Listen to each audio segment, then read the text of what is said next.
Hello dear students, welcome in today's class. बच्चों, आज हम फिर से आपका एक न्यू चैप्टर स्टार्ट करने जा रहे हैं। Okay, so this is your chapter number first and the name of the chapter is life on the earth. ठीक है, यूनिट नंबर आपकी फर्स्ट है जिसमें हम डिस्कस करने वाले हैं हमारी लिविंग थिंग्स को। Okay, life on the earth यानी हमारी पृथ्वी पर जीवन है, इसके बारे में हम डिस्कस करने वाले हैं इस चैप्टर में। ओके, चलिए स्टार्ट करते हैं। The earth is an exclusive planet where life exist. ठीक है, हमारी जो अर्थ है, हमारी जो पृथ्वी है, वो एक लौता ऐसा ग्रह है जहां पर जीवन संभव है। ठीक है, लाइफ एग्जिस्ट है। Okay, life exist in the form of different plants and animals. अब जो हमारी अर्थ पर लाइफ एग्जिस्ट है, ठीक है, वो किस किस फॉर्म में है? अलग अलग फॉर्म में है। जैसे कुछ प्लांट्स हैं हमारी अर्थ पर, एनिमल्स हैं, ह्यूमन बींग्स हैं। ठीक है, अलग अलग फॉर्म में है। In addition to these on the earth, some natural and man-made non-living things also occur in the nature। ठीक है, अब हम जब एडिशन करते हैं, कुछ चीज़ें और जोड़ें जब हम अपनी अर्थ पर, तो कुछ नेचुरल चीज़ें भी हैं, कुछ मैन-मेड चीज़ें भी हैं जिन्हें मनुष्य ने बनाया है, कुछ नॉन-लिविंग थिंग्स भी हैं। ठीक है, जो हमारे नेचर में हैं। Okay, all these living and non living things create environment around us. और ये जितनी भी चीज़ें होती हैं, ये सभी एक साथ मिलके हमारे एनवायरमेंट को क्रिएट करती हैं जो हमारे आसपास चारों तरफ होता है। Okay, the word environment means everything around us that is living and non living things. ठीक है, अब जो वर्ड है एनवायरमेंट, यानी कि इसका जो मीनिंग है, इसका मीनिंग क्या है? इसका मीन्स है एवरीथिंग अराउंड अस, यानी जो भी चीज़ें हमारे चारों तरफ हैं उसका मतलब है एनवायरमेंट। ठीक है, और उसमें क्या क्या आता है? हमारा living things and non living things दोनों आती हैं। ठीक है, air, water, mountains, river, car and house are non living things. ठीक है, अब ये सारी जितनी भी चीज़ें हैं यहाँ पर, एयर, वाटर, कार, ये सभी हमारी नॉन लिविंग थिंग्स हैं। ठीक है,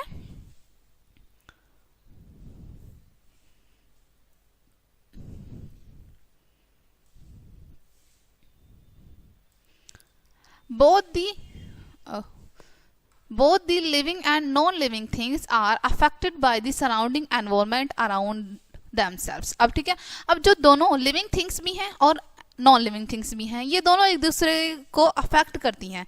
इनकी जो सराउंडिंग है एक दूसरे पर प्रभाव डालती हैं ये। ठीक है, everyone depends on the environment for one's requirement.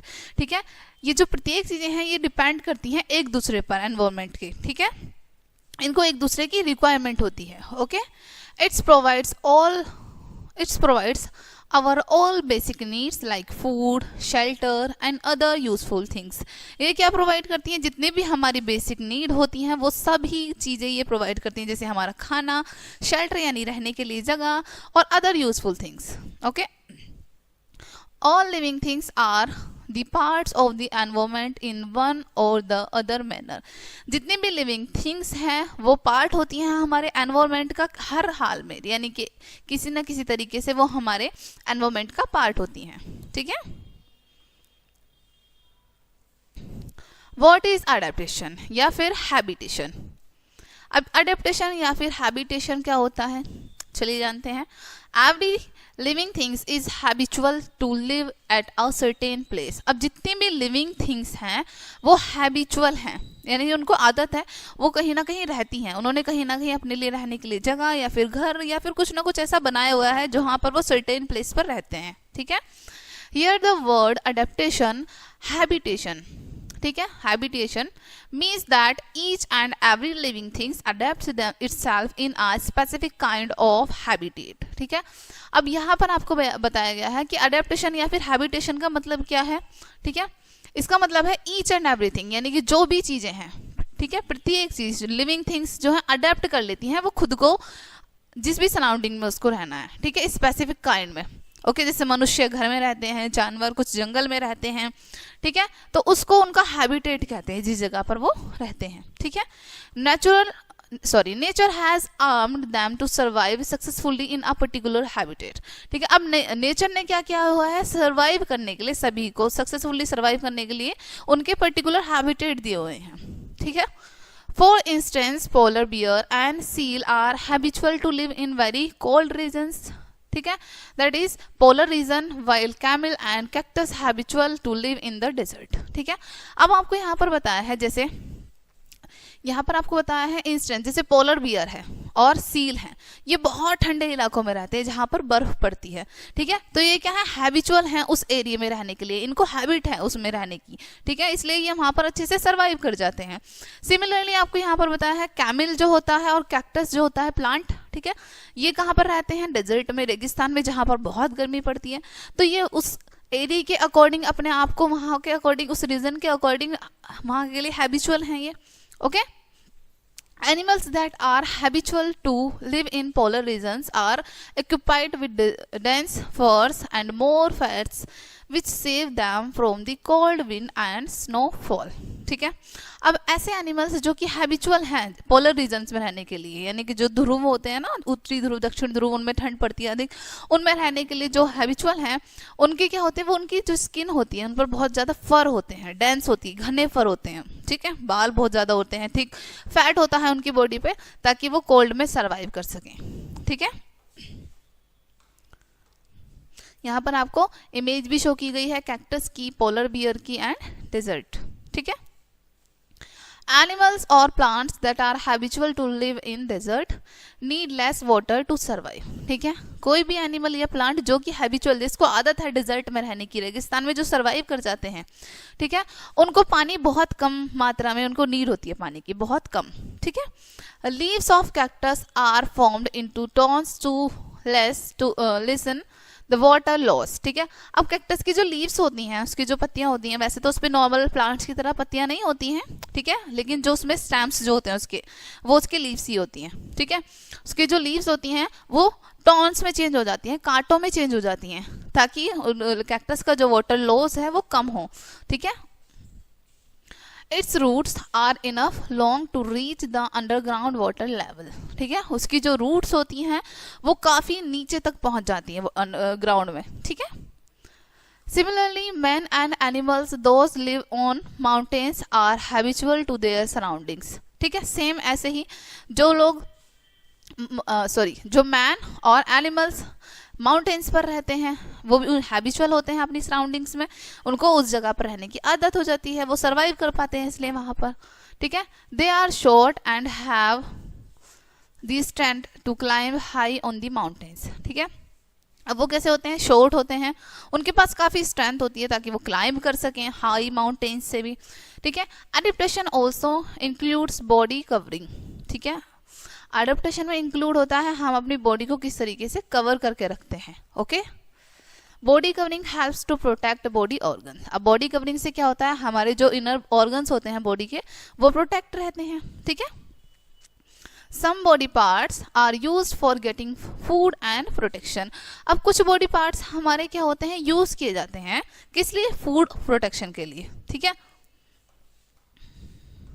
For example chameleon change its colour according to its surroundings. अब एक कैमिलियन यानी एक जो गिरगिट होता है, ठीक है, वो अपनी सराउंडिंग के अकॉर्डिंग अपना कलर चेंज कर लेता है, जिस भी सराउंडिंग में वो होता है उसी कलर का वो हो जाता है, ठीक है। Porcupine raises its pointed needles to avoid any danger. एक पोर्क्यूपाइन जो होता है जब उसको खतरा फील होता है, डेंजर फील होता है, तब वो अपने पॉइंटेड नीडल्स होती हैं उसकी बॉडी में, छोटे छोटे कांटे कांटे से होते हैं, ठीक है। जब उसको खतरा फील होता है तब वो उनको रेज कर लेता है, अपनी बॉडी से थोड़ा सा उठा लेता है, ओके। नेक्स्ट है हमारी food chain. Plants and animals depends on each other for their survival, ठीक है। प्लांट्स और एनिमल्स दोनों एक दूसरे के ऊपर डिपेंड करते हैं, okay. We know that the plants inhale carbon dioxide and exhale oxygen. हम सब जानते हैं कि plants inhale करते हैं कार्बन डाइऑक्साइड को और exhale करते हैं यानी कि निकालते हैं, छोड़ते हैं ऑक्सीजन को। Whereas animals and human beings inhale oxygen and exhale carbon dioxide. वहीं पर animal और human being क्या करते हैं, ऑक्सीजन को टेक इन करते हैं यानी ऑक्सीजन को इनहेल करते हैं और एक्सहेल कर देते हैं कार्बन डाइऑक्साइड को, ठीक है। चलिए आगे बढ़ते हैं। Almost all animals depend on plants for their food. In turn, plants obtain manure from dead animals. Also, these plants depend on animals for pollination and dispersal of seeds. अब यहाँ पर आपको बताया गया है कि ऑलमोस्ट एनिमल डिपेंड करते हैं प्लांट पर, ठीक है, अपने फूड के लिए। और इन टर्न यानी जो प्लांट्स भी होते हैं उसके विपरीत प्लांट्स ऑब्टेन मैन्योर, प्लांट्स क्या करते हैं मैन्योर, उनको मैन्योर की नीड होती है, खाद की जरूरत होती है, जो कहाँ से लेते हैं वो डेड एनिमल से, ओके, डेड प्लांट्स से, ओके। डिपेंड करता है कि एनिमल जो है और जो एनिमल होता है उनको पॉलिनेशन की नीड होती है, ठीक है, उनके सीड्स डिस्पर्सल की नीड होती है, तो ये दोनों एक दूसरे के ऊपर डिपेंड करते हैं, ठीक है।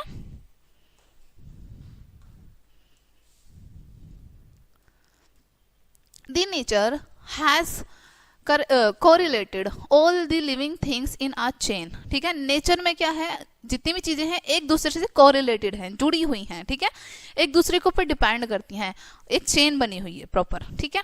For example plants are the producers of food and animals are the consumers. Plants क्या है, प्रोड्यूसर्स हैं यानी कि वो खाना प्रोड्यूस करते हैं, ठीक है। एनिमल्स क्या करते हैं, कंज्यूम करते हैं उस फूड को, वो कंज्यूमर हैं, ठीक है। Plants always produce its own food in the presence of sunlight and water. अब plants क्या करते हैं, हमेशा प्रोड्यूस करते हैं अपना खुद का फूड खुद के लिए, ठीक है, खुद के लिए खुद का फूड प्रोड्यूस करते हैं, किसकी प्रेजेंस में, सनलाइट की प्रेजेंस में, और उनको नीड होती है वाटर की, ठीक है। They store these food in their leaves, stem, fruit और roots. अब ये अपने फूड को जब बनाते हैं उसको कहाँ स्टोर करके रखते हैं, कुछ अपनी लीव्स में, कुछ स्टेम में, अपने फ्रूट्स में और रूट्स में, यहाँ पर ये स्टोर करते हैं अपने फूड को। Animals in exchange use this food for their survival. Animal इसके विपरीत क्या करते हैं, फूड अपने सर्वाइवल के लिए डिपेंड करते हैं, किस पर, प्लांट्स पर डिपेंड करते हैं। Thus we have learned that some animals need to eat plants और अदर एनिमल्स टू सर्वाइव। इसलिए हमने क्या सीखा, यहाँ पर हमें क्या पता चलता है कि एनिमल्स को एनिमल्स को सर्वाइव करने के लिए प्लांट्स की और साथ ही साथ कुछ एनिमल्स की भी नीड होती है उनको ईट करने के लिए, सर्वाइव करने के लिए, ओके।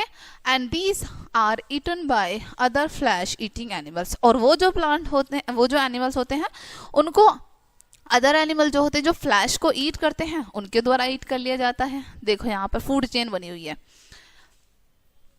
देखो ग्रास को खाता है ग्रास होपर, ठीक है, ग्रास होपर को ईट करता है फ्रॉग, फ्रॉग को ईट करता है स्नेक, स्नेक को ईट करता है यहाँ पर हॉक, ठीक है। इस तरीके से एक फूड चेन बनी होती है, okay. Other flesh eating animals, अब अदर फ्लैश ईटिंग एनिमल्स के बारे में देखते हैं। This सस्टेनल sequence is called a food chain. अब ये जो आपको यहाँ पर शो किया गया है सीक्वेंस, इसी को हम फूड चेन कहते हैं, okay. An example of food chain is shown above. अब ये एग्जाम्पल आपको ऊपर शो किया गया है, okay.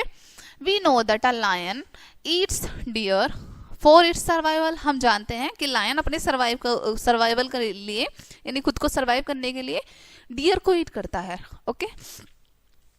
And deer depends on live on grass for its survival. और डियर डिपेंड करता है लिव यानी कि उसके सर्वाइवल के लिए डियर डिपेंड करता है अपनी ग्रास पर, प्लांट्स पर, okay. Therefore, a deer cannot survive without grass and lion without live no more in the absence of deer और अदर ग्रास ईटिंग एनिमल्स, ठीक है। इसलिए जो डियर डिपेंड करता है वो ग्रास पर, ठीक है, और जो लायन है वो डिपेंड करता है डियर पर या फिर अदर एनिमल्स पर, ठीक है, जिनको वो फ्लैश ईट करता है, ग्रास ईटिंग एनिमल्स पर, ठीक है। The residual of dead lion changes into manure which is the basic necessity of plant to survive, ठीक है। अब जब लायन डेड हो जाता है, ठीक है, वो कैसा होता है, उसके बाद क्या होता है, वो मैन्योर में चेंज हो जाता है, जिस मैन्योर की नीड होती है प्लांट्स को सर्वाइव करने के लिए बहुत ज्यादा, okay. Thus we all depends on one other for our basic needs in one or other way. इस तरीके से हम सभी एक दूसरे के लिए डिपेंड करते हैं, एक दूसरे पर डिपेंड करते हैं हमारी बेसिक नीड्स के लिए, ठीक है। Too much of cutting of plants always affect the animals. जब हम बहुत ज़्यादा प्लांट्स की कटिंग कर देते हैं तो इससे भी एनिमल्स पर बहुत अफेक्ट पड़ता है, प्रभाव पड़ता है उन पर बहुत ज़्यादा, ठीक है। And killing of the animals always harms the plants, ठीक है। और जैसे ही हम एनिमल्स को किल करते हैं उससे फर्क पड़ता है प्लांट्स पर, ठीक है। In the order to maintain the nature's balance, ठीक है, we must always grow more and more plants and protect animals, ठीक है। हमें नेचर के बैलेंस को बनाए रखने के लिए अधिक से अधिक प्लांट्स लगाने चाहिए और एनिमल्स को प्रोटेक्ट करना चाहिए। ओके, चलिए अब कुछ पॉइंट्स हम रिमेंबर कर लेते हैं, एक बार फिर से रिवाइज कर लेते हैं इन पॉइंट्स को। Living things, man-made, non-living things and natural non-living things together form the surrounding, and living things have some special qualities to survive in a particular habitat। ठीक है, अब यहाँ पर आपको बताया है लिविंग थिंग्स जो कि मैन मेड भी हो सकती हैं, नॉन लिविंग थिंग्स नेचुरल भी हो सकती हैं। ठीक है, ये एक साथ मिलकर हमारी सराउंडिंग को क्रिएट करती हैं। ठीक है, लिविंग थिंग्स उनमें कुछ स्पेशल क्वालिटी होती हैं सर्वाइव करने की। ओके, पर्टिकुलर हैबिटेट में, अपने अपने यानी कि निश्चित वातावरण में। ठीक है, habitat include the place where living things live live. ठीक है, हैबिटेट का क्या मतलब होता है? जहां पर लिविंग थिंग्स रहती हैं, ओके, सर्वाइव कर पाती हैं। फूड चेन देखते हैं।